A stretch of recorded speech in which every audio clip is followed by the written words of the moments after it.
राम राम भाई सबको। मेरा नाम है रूबी, मैं हूँ हरियाणा से और रहती हूँ दुबई में। तो भाई एक क्वेश्चन है जो सबके मन में होता है, जिसकी जॉब दुबई लगी है या किसी दूसरे देश में लगी है। ठीक है, हर किसी का सपना होता है कि वो अपनी कंट्री से बाहर जाके जॉब करे, दूसरे देश में जाके जॉब करे, चाहे वो दुबई हो चाहे वो दूसरी कंट्री हो। लेकिन उसके साथ साथ एक बहुत बड़ा क्वेश्चन आ जाता है, एक बहुत बड़ा क्वेश्चन मार्क आ जाता है कि भाई फैमिली के साथ जाऊं या अकेले जाऊं।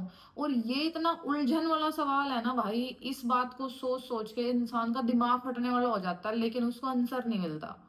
समझ रहे हो? क्योंकि ये एक प्रैक्टिकल क्वेश्चन भी है और एक इमोशनल क्वेश्चन भी है। तो भाई इसी बात का जवाब लेकर आई हूं मैं आज, इमोशनली भी और प्रैक्टिकली भी। फायदे भी बता दूंगी, नुकसान भी बता दूंगी, क्योंकि मैं भी बाहर रहती हूँ। और मैं कैसे आई थी, मैं साथ आई थी या मैं बाद में आई, तो वो भी आपको बताऊंगी। तो चलो शुरू करते हैं। तो शुरू करते हैं भाई पॉइंट नंबर 1 से। ठीक है, कि अगर आप अकेले आते हो तो उसके फायदे क्या हैं। अकेले आने का फायदा देखो ये है, आप आओगे, आप इजिली कहीं पे भी बेड स्पेस पे रह सकते हो। ठीक है, किसी के भी पास आप एडजस्ट हो सकते हो, बेड स्पेस ले लिया, वहां खर्चा कम होगा। ठीक है, दूसरी बात, आप जहां जॉब ज्वाइन करोगे, जहां आपको जॉब मिली है, पहले आप जॉब को समझ लोगे कि भाई जॉब सही है नहीं है, फ्रॉड तो नहीं है, या कैसा सैलरी का सीन है, या चीजें कैसी है। पहले आप वहां जाके सोच समझ लोगे, एक एडजस्ट हो जाओगे, आप एनवायरनमेंट देख लोगे, कल्चर देख लोगे, चीजें देख लोगे कि क्या कैसे करनी है, क्या खर्चा है, क्या चीजें रिक्वायर है फैमिली को लाने के लिए। मतलब वो इजी होगा। और सबसे बड़ी बात, रिस्पॉन्सिबिलिटी आपकी, सिर्फ आपकी ही रिस्पॉन्सिबिलिटी होगी आपके ऊपर कि मैं हूं, मुझे मेरा देखना है। अगर एक टाइम ना भी खाओगे ना भाई, तब भी काम चला लोगे अपना। चल जो भी है, बाहर से खा पी के बंदा सो गया। ठीक है, तो ये अकेले आने का ये फायदा है कि आप इजिली R&D कर लोगे। क्योंकि इनिशियल स्टेज पे जब आप कहीं दूसरी कंट्री में जाओगे ना, इतना इमोशनल भी ब्रेकडाउन होता है और दिमाग खराब हो जाता है। एक तो मन नहीं लगता भाई, कहीं भी चले जाओ आप, किसी भी जगह पे अपने घर को छोड़ के, अगर आप इंडिया में भी कहीं दूसरी जगह शिफ्ट होते हो ना, या कंट्री, सेम कंट्री में भी कहीं शिफ्ट होते हो, तो भाई नहीं मन लगता बिल्कुल भी, ऐसा अजीब सा फील होता है। ठीक है, और ये तो फिर बात दूसरे देश की आती है, जहां पे ना लोग आपको अपने मिलेंगे, ना कोई अपना दूर दूर तक मिलेगा ढूंढने से भी। ठीक है, तो वहां आपको बहुत ही मतलब दिमाग से काम लेने की जरूरत है। और मेरी एडवाइस यही है कि भाई आप अकेले आओ। अकेले आओगे, एटलीस्ट आपको सब चीजें क्लियर होंगी, ताकि जब आप अपने परिवार को लेके आओ, ठीक है, तो आप स्ट्रांग रहो कि भाई यहाँ से, और कॉन्फिडेंट रहो कि यहाँ से ये चीज होगी, वहां से वो चीज होगी। ठीक है, दूसरी बात, अब फैमिली के साथ आने का क्या फायदा और क्या नुकसान है। फैमिली के साथ आने का सिर्फ यही फायदा है कि आप एक ना इमोशनली बस वो हो जाते हो कि ठीक है यार, मेरी इमोशनली सेटिस्फाई हो जाते हो कि आप, मेरी फैमिली मेरे साथ है, ठीक है, कोई दिक्कत वाली बात नहीं। लेकिन उसमें आपकी रिस्पॉन्सिबिलिटीज बढ़ जाती है, आप पागल हो जाओगे जब आप यहाँ फैमिली के साथ आओगे। आपका बच्चा भी साथ होगा, आपकी बीवी भी साथ होगी, या जो भी है, अगर कोई लेडी है अपने हस्बैंड को लाना चाहती है, मतलब एक रिस्पॉन्सिबिलिटी बढ़ जाती है। एक तो आपको नई कंट्री में आके नए कल्चर को समझना है, नई जॉब को समझना है, नई चीजों को समझना है, और ऊपर से दूसरे बंदे की भी रिस्पॉन्सिबिलिटी कि यार पता नहीं वो ठीक होगी घर में या ठीक होगा घर में, या कैसा है, अब ये चीजें करनी है, वो चीजें करनी है, खर्चा मैनेज करना है। सबसे बड़ी बात, आपको नहीं पता कि भाई क्या कैसे, जब आप नए नए कहीं जाते हो कि कितने का क्या खर्चा होगा, कैसे होगा। तो आप अगर साथ लाते हो ना फैमिली को, तो फिर आप ना एक मतलब अजीब उसमें पड़ जाते हो आप, डिलेमा में कि भाई मैं क्या करूं अब।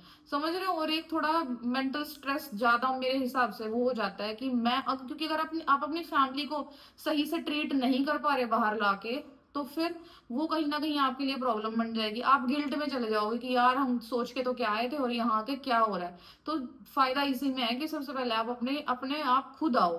ठीक है, और दूसरी बात जो मेन इंपॉर्टेंट है, कि फैमिली को अगर आप दुबई में फैमिली लाना चाहते हो ना, तो भाई उसके लिए क्राइटेरिया है। आप ऐसे ही नहीं ला सकते, ऐसे ही नहीं वो बुला सकते आप अपनी फैमिली को। टूरिस्ट वीजा पे तो आप कभी भी कैसे भी ला सकते हो, अगर आप टूरिस्ट वीजा अप्लाई कर रहे हो। लेकिन अगर आपको स्पॉन्सर वीजा चाहिए, ठीक है, अगर आपको रेजिडेंस वीजा चाहिए यूएई का, फैमिली का भी स्पॉन्सर कर रहे हो, तो आपकी सैलरी क्राइटेरिया होता है। सैलरी में मिनिमम आपको 4,000 दिरहम सैलरी तो आपकी होनी चाहिए। ठीक है, तो भाई किसी का भी वीजा स्पॉन्सर करने के लिए आपको क्या क्या चीजें जरूरी होती हैं वो भी मैं बता देती हूँ। नंबर 1 है टेनेंसी कॉन्ट्रैक्ट। ठीक है, टेनेंसी कॉन्ट्रैक्ट, घर का कॉन्ट्रैक्ट, जो ईयरली कॉन्ट्रैक्ट पे घर मिलते हैं, वो आपके पास जरूर होना चाहिए, क्योंकि आप रखोगे कहाँ। ठीक है, उसके बिना अप्रूव नहीं होगा। दूसरा, आपके पास मैरिज सर्टिफिकेट होना चाहिए, वो भी अटेस्टेड, ठीक है, अटेस्टेड मैरिज सर्टिफिकेट होना चाहिए। तीसरा, इंश्योरेंस होना चाहिए आपके पास। ऑफ कोर्स इंश्योरेंस के बिना तो यहाँ नॉर्मली वीजा ही नहीं लगता भाई। पहले था कि ये लोग प्रोसेस कर देते हैं, लेकिन अब तो 1-2 साल से इन्होंने ऐसा कर दिया, जब आप वीजा लगवाते हो ना तभी आपको मेडिकल इंश्योरेंस पहले दिखाना पड़ता है। वो स्कैन वगैरह सब करते हैं, चाहे यहाँ हम लोग अब अगर अपना रिन्यू भी करवाते हैं ना, उसमें भी पहले वो चेक करते हैं कि इंश्योरेंस है, हेल्थ इंश्योरेंस।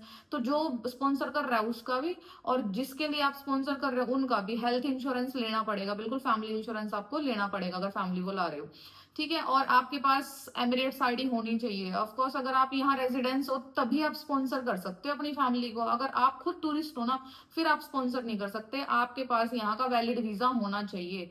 स्पॉन्सरशिप मतलब आप अगर कहीं जॉब कर रहे हो तो आपके पास जैसे रेजिडेंस वीजा होता है ना, 2 साल का वर्क वीजा मिलता है, 2 साल का मिलता है नॉर्मली, ठीक है। उसके बाद बाकी वीजा आते हैं, उनका कुछ क्राइटेरिया होता है, जैसे अब गोल्डन वीजा इन्होंने चालू कर दिया, उसका अलग प्रोसेस है। बट बेसिकली जो नॉर्मली कंपनीज बुलाती हैं और वो वीजा प्रोवाइड करती है, वो 2 साल का होता है। हर 2 साल में रिन्यू होता है वो। अगर कंपनी आपके साथ कंटिन्यू करना चाहती है तो हर 2 साल में रिन्यू होता है, फिर मेडिकल होता है, ये सब प्रोसेस है। तो फैमिली को बुलाने का भाई ये प्रोसेस है। तो मेरी बात मानो तो तुम अकेले आओ पहले। आप लोग अकेले आ सकते हो, एक्सप्लोर कर सकते हो, चीजें देख सकते हो, थोड़ा सेव कर सकते हो कि ठीक है। क्योंकि जब आप घर लोगे ना अपना टेनेंसी कॉन्ट्रैक्ट पे, भाई वो बहुत इजी नहीं है, उसके लिए अच्छा खासा कैश चाहिए होता है। क्योंकि वो लोग पेमेंट चेक से भी नहीं लेते, इनिशियली कैश चाहिए होता है, 3 महीने का रेंट, उसके बाद म्यूनसिपैलिटी, उसके बाद इलेक्ट्रिसिटी, बहुत सारे खर्चे हैं उसके भी। तो बेटर है कि आप पहले अकेले आए, देखे, सोचे, समझे, जॉब का देखे, पसंद आ रही नहीं आ रही, ठीक लग रहा नहीं लग रहा, ठीक है। क्योंकि ऐसा नहीं है कि आप आए भाई बाहर आके सारी ही जॉब सही है, या आपको जरूरी नहीं है सभी पसंद आए। और जब मैं आई थी भाई, मेरा भी मैं बता दूं, मैं 1 साल के बाद आई थी, पहले मेरे हस्बैंड आए थे और उसके 1 साल के बाद मैं आई थी, ठीक है। क्योंकि उस टाइम तक उन्होंने थोड़ा सोचा समझा या चीजें करी, मतलब देख लिया कि क्या जरूरी है क्या नहीं जरूरी है, तो वो सब सोच समझ के। और अगर आपके पास बच्चा भी है फिर तो बिल्कुल ही मतलब आप ये सोच लो कि अगर आप फैमिली के साथ आते हो तो अनटिल अनलेस आपके पास कंपनी ने आपको फैमिली वीजा प्रोवाइड कर रखा, कुछ कंपनी या आपकी जॉब बहुत ही तगड़ी जॉब है भाई, बहुत ही बढ़िया कंपनी में जॉब लगी है, बहुत अच्छी जॉब है, तो कंपनीज आपको फैमिली स्टेटस प्रोवाइड करती हैं, ठीक है। वो घर भी देंगी, रहने खाने का खर्चा भी देंगी, अगर वो सब मिल रहा है तो ठीक है। लेकिन अगर आपको सारा अपने सिर करना है ना, तो फिर आंखें बंद करके भैया अकेले आओ, पहले सोचो समझो देखो बाड़ो, और फिर फैमिली को साथ लाओ, ठीक है। और अगर वीडियो अच्छी लगी हो तो लाइक करना, शेयर करना, कमेंट करना, यूट्यूब पे सब्सक्राइब कर लो और इंस्टाग्राम पे जाके फॉलो कर लो फॉर मोर अपडेट्स और दुबई की बाकी जानकारी के लिए। मिलते हैं नेक्स्ट वीडियो में, तब तक राम राम।